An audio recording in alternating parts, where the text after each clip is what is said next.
राहुल हमेशा से चाहता था कि उसकी शादी एक अच्छी खासी पढ़ी लिखी लड़की से हो, लेकिन घर वालों के चलते उसे गांव की एक लड़की जिसका नाम निहारिका था उससे शादी करनी पड़ती है। निहारिका बस 12वीं पास थी, लेकिन निहारिका बहुत ही संस्कारी थी। शादी के 1 से 2 महीने के अंदर वो पूरे परिवार को अच्छे से संभाल रही थी। ऐसी एक दिन राहुल अपनी बीवी निहारिका से बोलता है, निहारिका एक बात बताओ, कभी तुम्हारा मन नहीं करता कि मैं भी आगे की पढ़ाई करूं, अपने पैरों पर खड़ी हो जाऊं और अपना नाम रोशन करूं? ये सब नहीं आता क्या तुम्हारे दिमाग में? नहीं, ऐसी कोई बात नहीं है। मेरे दिमाग में आता तो है, पर आप तो अच्छे से जानते हैं ना, अब मेरी शादी हो चुकी है और शादी होने के बाद एक लड़की को अपनी ख्वाहिशों पर बंदिशें लगानी पड़ती है। नहीं, तुम बिल्कुल गलत कह रही हो। जब तक तुम अपनी ख्वाहिशों को इम्पोर्टेंस नहीं दोगी, तब तक सामने वाला कभी तुम्हें नहीं समझेगा। और दूसरी बात, मैं चाहता हूँ कि तुम फिर से पढ़ाई शुरू करो। अभी तुमने सिर्फ 12th ही तो की है, आगे की पढ़ाई तुम यहीं से करोगी और इसमें मैं तुम्हें सपोर्ट करूंगा। पर ये सब होगा कैसे? आप तो जानते हैं ना, घर का भी तो काम है मेरे पास इतना सारा। देखो, बहाने मत बनाओ।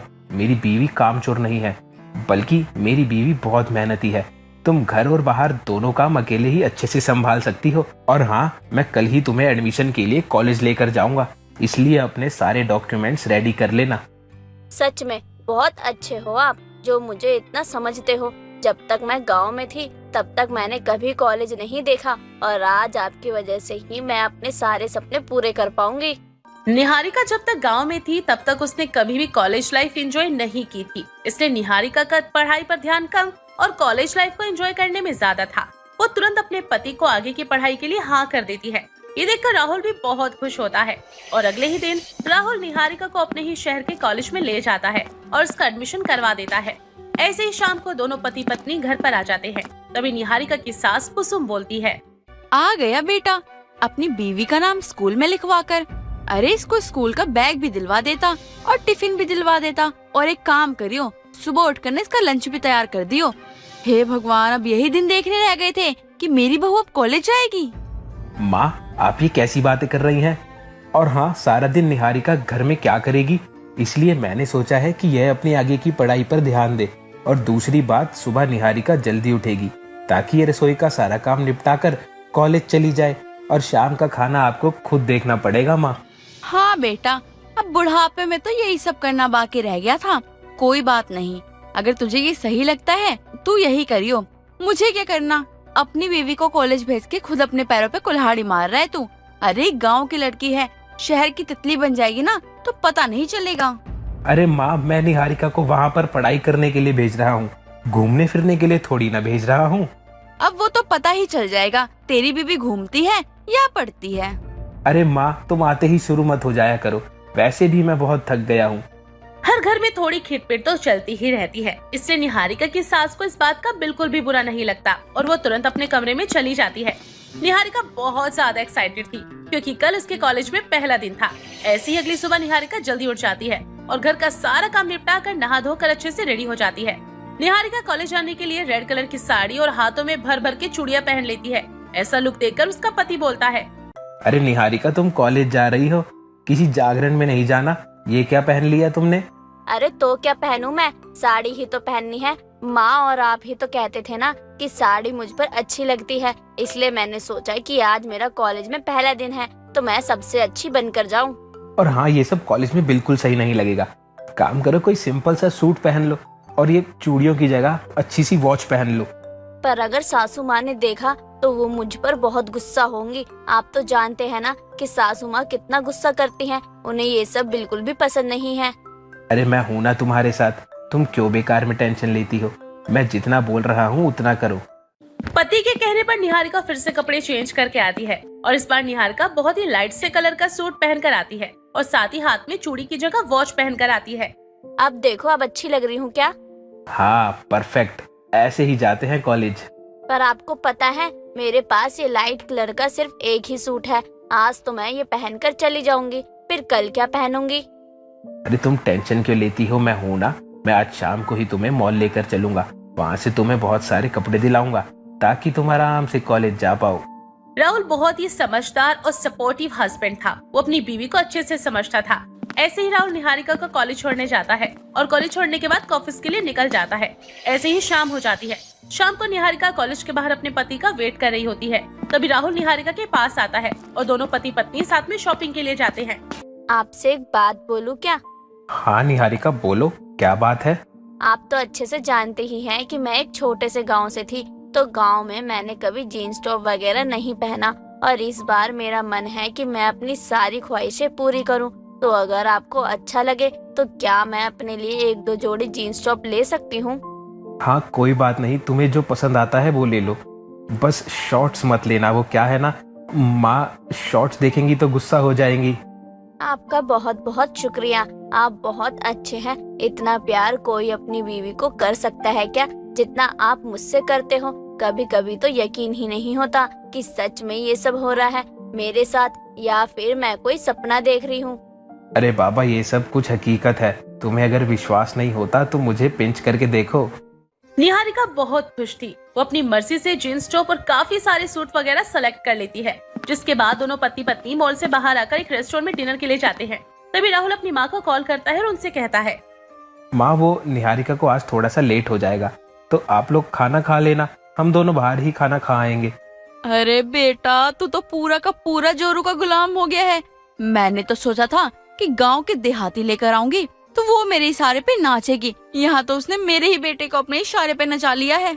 अरे माँ कैसी बात करती हो, निहारिका कोई बाहर की थोड़ी है, मेरी बीवी है और आपकी बहू। अब हम लोग उसके बारे में नहीं सोचेंगे तो कौन सोचेगा? हाँ बेटा, तेरी बात तो बिल्कुल ठीक है। माँ बाप ने पैदा करके इतना बड़ा कर दिया है, और जब बात आई माँ बाप के बारे में सोचने की तो बेटा अपनी बीवी के बारे में सोचने लगा। क्या माँ आप हमेशा शुरू हो जाती हो? अरे कभी तो अपना रेडियो बंद किया करो। निहारिका हमारे ही घर की मेंबर है, उसके साथ इतनी बेरुखी क्यों? जब एक दामाद आपकी बेटी के लिए इतना सब कुछ करे तब आपको बहुत अच्छा लगता है, वहीं एक बेटा आपकी बहू के लिए करे तो आपको तकलीफ होने लगती है। माँ तुझे तो बोलना ही बेकार है। राहुल को बहुत गुस्सा आता है और वो फोन को काट देता है। वहीं सास को भी अपने बेटे का ऐसा व्यवहार बिल्कुल भी पसंद नहीं आया था, क्योंकि कुसुम बुरी तरीके से डर रही थी। उसे डर था कि कहीं उसकी बहू को शहर की हवा न लग जाए। ऐसी आज निहारिका का कॉलेज में दूसरा दिन था। निहारिका सुबह सुबह उठकर अच्छे से रेडी होती है और घर का थोड़ा बहुत काम करके कॉलेज के लिए निकल जाती है।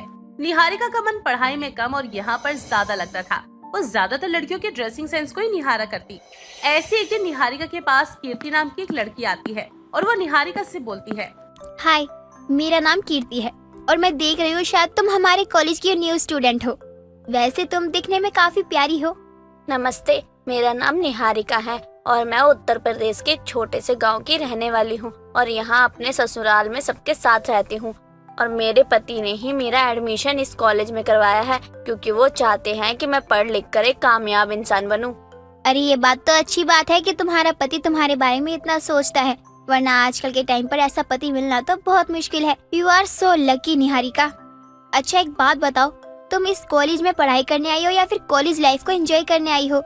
वैसे सच बताऊं तो मुझे पढ़ाई लिखाई से कोई लेना देना नहीं है। अरे मैं तो सिर्फ 12वीं पास हूँ। वो तो मेरे पति चाहते हैं कि मैं कॉलेज जाऊं और पढ़ाई करूं, और मेरा भी मन था कि मैं कॉलेज लाइफ को अच्छे से एंजॉय करूं, इसलिए मैं उन्हें मना नहीं कर पाई। और यहाँ तो मेरा कोई दोस्त ही नहीं है। अरे अरे ऐसा मत बोलो, मैं हूँ ना, तुम मुझे अपनी फ्रेंड बना सकती हो। वैसे कॉलेज लाइफ को एंजॉय करना तो मैं भी चाहती हूँ, इसलिए तो पढ़ाई लिखाई से बहुत दूर हूँ मैं। आज हम कॉलेज को बंक करके क्लब जा रहे हैं, तो क्या तुम हमारे साथ क्लब जाने के लिए रेडी हो? अरे नहीं नहीं, आज ही तो मेरा दूसरा दिन है और मेरे पति रोज शाम को मुझे कॉलेज से घर पिकअप करने के लिए आते हैं। अरे यार, तुमने एक्स्ट्रा क्लास का नाम सुना है? अपने पति को अभी कॉल करो और बोल दो कि आज हमारे कॉलेज में एक्स्ट्रा क्लास लग रही है, इसलिए तुम्हें थोड़ा सा लेट हो जाएगा। और जब तक तुम्हारे पति तुम्हें लेने आएंगे उससे पहले ही हम कॉलेज के गेट के बाहर होंगे। निहारिका गांव की सीधी सादी लड़की थी। उसे शहर के तौर तरीके उसके बारे में कुछ भी नहीं पता था और निहारिका के मन में उठ रही हलचल को निहारिका रोक नहीं पा रही थी और उसका मन बार बार पढ़ाई लिखाई को छोड़ कॉलेज लाइफ को एंजॉय करने में ही लगा हुआ था। निहारिका कीर्ति को मना नहीं कर पाती और वो तुरंत अपने पति राहुल को कॉल करती है और उससे कहती है, राहुल जी, वो आज मेरी एक्स्ट्रा क्लासेस हैं, इसलिए थोड़ा सा लेट हो जाएगा, तो आप शाम को निकलने से पहले मुझे कॉल कर देना, वरना आपको बेकार में वेट करना पड़ेगा। अच्छा कोई बात नहीं, तुम बस अपनी एक्स्ट्रा क्लासेस अच्छे से लेना और मन लगाकर पढ़ाई करना। जिस मकसद से तुम यहाँ आई हो ना, वो भूलना मत, और बाकी चीजों में ध्यान मत लगाना। जब मैं तुम्हें लेने आऊंगा तो उससे पहले तुम्हें कॉल कर लूंगा, ठीक है? राहुल को अपनी पत्नी पर पूरा विश्वास था, इसलिए वो निहारिका से ज्यादा सवाल जवाब नहीं करता और उसे एक्स्ट्रा क्लासेस लेने की परमिशन दे देता है। ऐसे ही निहारिका अपनी नई नई सहेली कीर्ति के साथ कॉलेज बंक करके क्लब जाने के लिए रेडी हो जाती है। थोड़ी ही देर में कीर्ति के और भी ज्यादा फ्रेंड्स आ जाते हैं और कीर्ति और बाकी सारे दोस्त निहारिका को लेकर क्लब जाते हैं, जहाँ वो लोग खूब मस्ती करते हैं। डांस, ड्रिंक्स, सब कुछ था। सब कुछ निहारिका को बहुत अच्छा लग रहा था और वो मन ही मन सोचती है, अरे ये सब कुछ तो हमने टीवी में देखा था, पर आज तो ये सब कुछ हकीकत हो रहा है मेरे साथ। मैंने तो कभी सपने में भी नहीं सोचा था कि मैं कभी क्लब जाऊंगी, और ये जो कुछ भी हो रहा है ना, वो सिर्फ और सिर्फ मेरे कॉलेज जाने की वजह से ही हो रहा है, वरना ये सब कहाँ मुझे नसीब होता। धीरे धीरे शाम होने लगती है और राहुल बार बार निहारिका को कॉल कर रहा था। अरे राहुल जी भी मुझे बार बार फोन कर रहे हैं, लगता है वो मुझे लेने आ रहे हैं।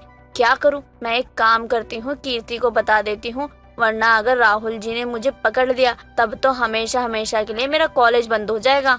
निहारिका अपनी फ्रेंड कीर्ति को इस बारे में बताती है, जिसके बाद कीर्ति निहारिका को लेकर सीधा कॉलेज के बाहर पहुंचती है। थोड़ी देर में राहुल भी वहां पर आ जाता है और निहारिका को लेकर घर चला जाता है। घर आने के बाद निहारिका काफी थकी हुई थी और बिना खाए पिए ही वो अपने कमरे में चली जाती है। तभी राहुल निहारिका से कहता है, निहारिका, तो बताओ कैसा रहा तुम्हारा आज का दिन? क्या पढ़ा तुमने? मन लगा कि नहीं? और प्रोफेसर जो तुम्हें पढ़ा रहे हैं अच्छे से समझा रहे हैं ना? राहुल की बात का निहारिका के पास कोई जवाब नहीं था। वो चुपचाप थी और राहुल फिर से निहारिका से बोलता है, अच्छा बाबा, ठीक है, कोई बात नहीं, समझ रहा हूँ। चलो कोई नहीं, तुम एक काम करो, अपनी नोटबुक दिखाओ। प्रोफेसर ने कुछ तो नोट्स बनवाए ही होंगे। निहारिका घबरा जाती है। उसे समझ नहीं आ रहा था कि वो अपने पति को क्या जवाब दे। राहुल भी निहारिका को बिल्कुल फोर्स नहीं करता और वो चुपचाप चला जाता है। ऐसे ही कुछ दिन बीत जाते हैं। निहारिका बार बार यूं ही कॉलेज बंक किया करती और अपने दोस्तों के साथ इधर उधर मटर गश्ती किया करती। वहीं दूसरी तरफ राहुल भी आंख बंद करके भरोसा कर रहा था। उसे लग रहा था कि उसकी बीवी का कॉलेज में मन लग रहा है और वो जमकर पढ़ाई कर रही है। ऐसी एक सुबह निहारिका शॉर्ट ड्रेस पहनकर कॉलेज के लिए रेडी हो रही थी। तभी राहुल निहारिका से कहता है, अरे निहारिका, ये तुमने क्या पहन लिया आज?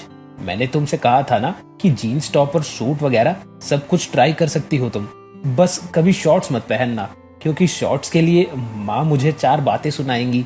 ओ राहुल, तुम्हें तो अच्छे से पता है ना कि कॉलेज में अपने आप को मेंटेन करके रखना कितना ज्यादा जरूरी है। अब कॉलेज में मेरे काफी अच्छे खासे फ्रेंड्स बन चुके हैं, अब उन फ्रेंड्स के बीच मेरी भी तो कोई इमेज है ना।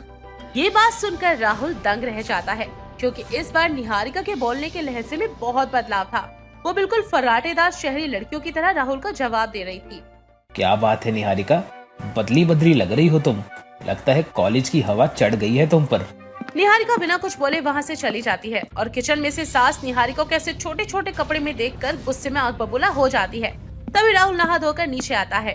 तभी उसकी माँ उसे नाश्ता देती है और उससे बोलती है, राहुल बेटा, अपनी माँ की नाक कटवाने का ठेका ले रखा है क्या तूने? तूने तो कहा था कि तेरी बहू एक दायरे में रह के कॉलेज जाएगी और पढ़ाई करेगी, पर आज क्या था?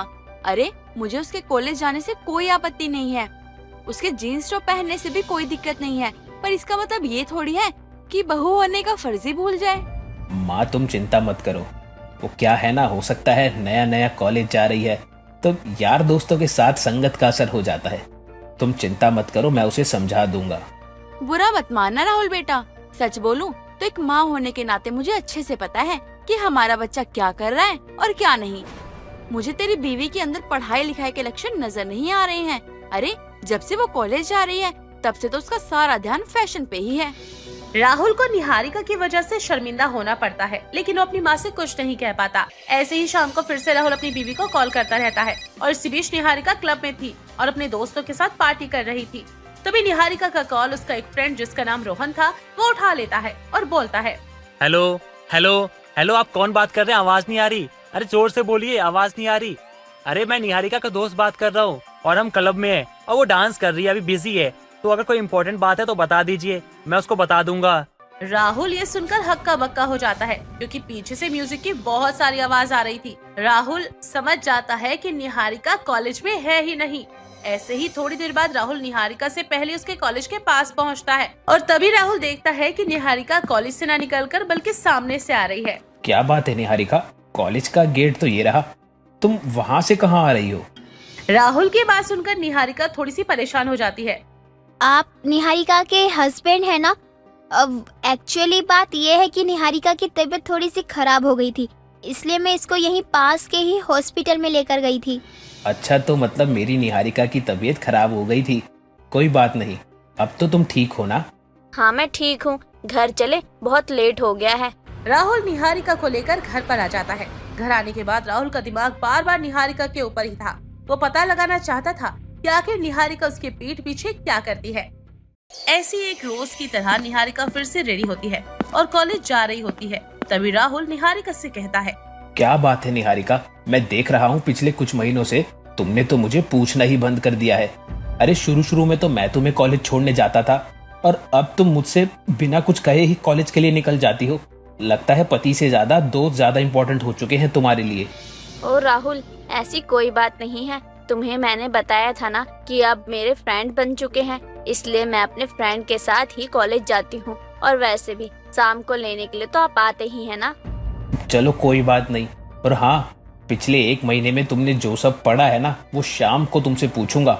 अपना दिमाग और नोट्स तैयार करके रखना।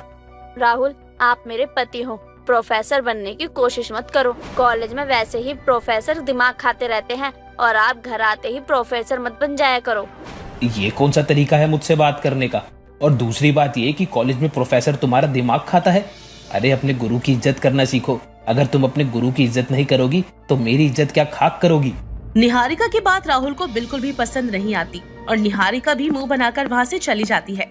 तभी राहुल की माँ आती है और वो अपने बेटे से कहती है, देख बेटा, अभी भी वक्त है। मुझे ऐसा लगता है ना कि बहू अब हमारे हाथ से निकलती जा रही है। हमने बहू के ऊपर आंख बंद करके भरोसा किया था। मुझे ऐसा लगता है कि बहू हमें धोखा दे रही है। एक माँ का दिल कभी गलत नहीं बोलता। अरे माँ, तुम बिल्कुल चिंता मत करो। आज के आज ही मैं निहारिका के कॉलेज का फैसला करके रहूंगा। या तो वो कॉलेज जाएगी या फिर हमेशा हमेशा के लिए घर में रहेगी। ऐसे ही रोज की तरह फिर से निहारिका अपने दोस्तों के साथ कॉलेज की पूरी छुट्टी करके आउट ऑफ सिटी चली जाती है, जहाँ लोग कार में बैठकर एक लंबे टूर के लिए चले जाते हैं। तभी निहारिका गाड़ी में बैठे बैठे अपनी दोस्त कीर्ति से बोलती है, यार कीर्ति, पता नहीं क्यों मेरा मन आज बहुत घबरा रहा है। मुझे ऐसा लग रहा है जैसे मैं पकड़ी जाऊंगी, क्योंकि अभी तक मैंने कोई भी ऐसा प्लान नहीं सोचा है जिससे मैं बच पाऊं। अब तू बताना, मैं अपने पति को क्या बोलूंगी? वो तो रोज शाम को मुझे लेने आ जाते हैं। अरे निहारिका, मेरे पास एक आइडिया है। देख, तेरा पति मुझे तो जानता नहीं है और ना ही मेरा घर देखा है उसने। तू अपने पति को कॉल करके बोल दे कि तू मेरे घर है, क्योंकि मेरा एक्सीडेंट हो गया था, इसलिए तुझे मजबूरन मेरे घर जाना पड़ा। अरे वाह, आइडिया तो बहुत अच्छा है। चलो अब हम लोग अपनी कॉलेज लाइफ अच्छे से एंजॉय करते हैं। हाँ, और वैसे भी 3 से 4 घंटे का रास्ता है, तो हम लोग आराम से रात 9 बजे तक घर आ जाएंगे। टेंशन नोट मेरी प्यारी निहारिका। निहारिका और कीर्ति बाकी दोस्तों के साथ कार में बैठकर टूर के लिए निकल जाते हैं। इस बार निहारिका और निहारिका के दोस्तों ने सुबह से ही कॉलेज बंक किया था और वो लोग फाइनली अपने रिजॉर्ट डेस्टिनेशन पर पहुंच चुके थे। वहां जाकर वो खूब एंजॉय करते हैं। ऐसे ही शाम को 4 बजे लोग घर वापसी के लिए निकल जाते हैं, लेकिन रास्ते में उनकी गाड़ी खराब हो जाती है। गाड़ी खराब होती ही निहारिका बहुत परेशान हो जाती है। ओह शिट, इस गाड़ी को भी अभी खराब होना था क्या? यार कीर्ति, तुझे तो पता है ना, अगर मेरे पति को पता चल गया तो मेरे लिए बहुत मुश्किल हो जाएगी।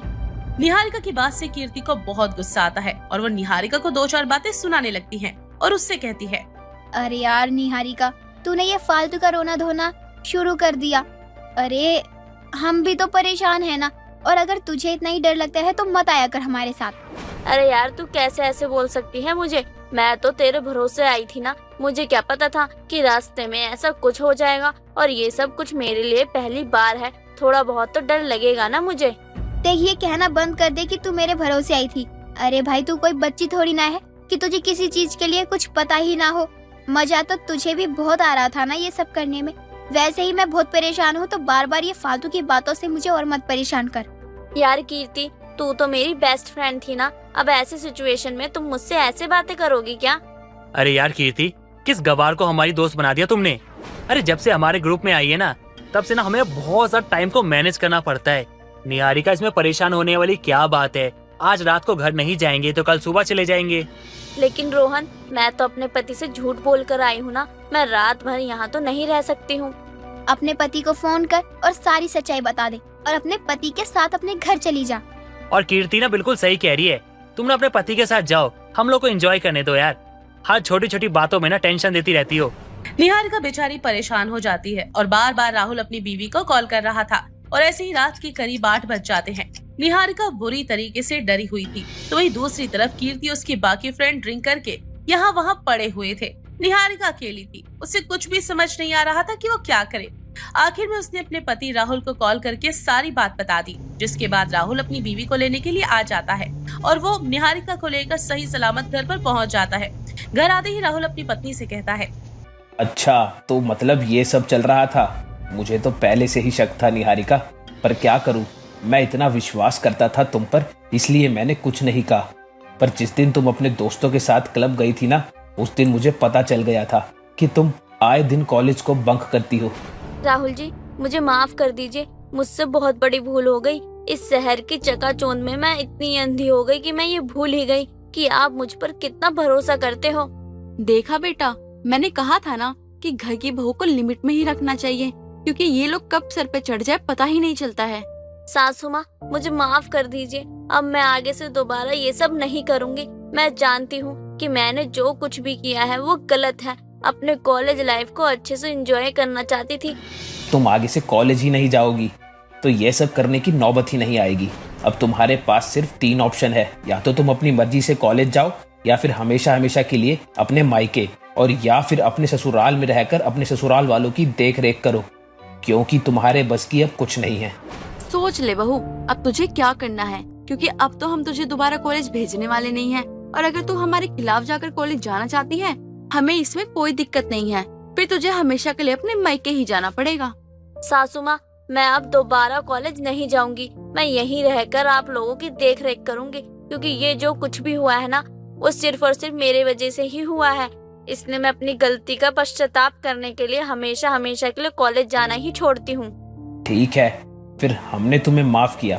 अब तुम्हें कल से कॉलेज जाने की कोई जरूरत नहीं, क्योंकि भरोसा उसी पर किया जाता है जो भरोसे के लायक हो। अब आगे से मुझे तुम पर भरोसा करने का मन ही नहीं करेगा, क्योंकि मैं अच्छे से जानता हूँ तुम कभी भी मुझे धोखा दे सकती हो। राहुल की बात से निहारिका रोने लगती है और उसे अपने किए पर बहुत पछतावा महसूस होता है। इसीलिए कहा जाता है कि भरोसा तोड़ना बहुत आसान है, लेकिन उसे बनाना बहुत मुश्किल है। राहुल आंख बंद करके पागलों की तरह अपनी बीवी पर भरोसा करता रहा और निहारिका ने कॉलेज की मस्ती के चक्कर में अपना सब कुछ गवा दिया था। दोस्तों, अगर आपको ये कहानी पसंद आई तो इसे लाइक करें, शेयर करें और कमेंट करके बताएं कि कहानी में आपको सबसे अच्छा क्या लगा।